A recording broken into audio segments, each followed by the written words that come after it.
As the deadline for Syrian forces to withdraw from towns and cities passes, the government says it has pulled out some units from some cities.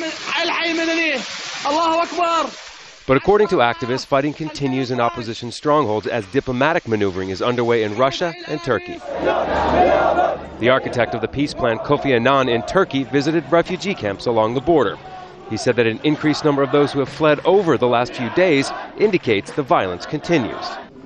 I'm also submitting a report to the Council today, sharing with them the information I have received from the government, but also indicating that from other sources and our own intelligence, we see that there are movements towards other areas which had not been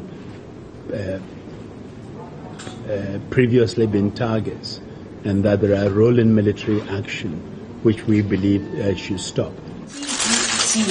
Syria's Foreign Minister Walid Muallem is in Moscow for talks with his Russian counterpart. We point out that the Syrian leadership has reaffirmed to us its commitment, and we are given information by the Syrian representatives concerning their use of arms and heavy weaponry in towns. We think that their action should have been more decisive in carrying out the points of the peace plan.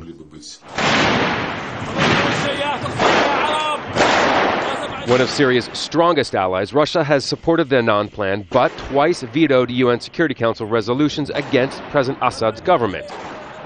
But Muallem insists it's the opposition who is to blame for the continuing violence. Despite all these positive steps by the Syrian government, we've noticed the escalating military operations by the armed groups and their spread into other provinces.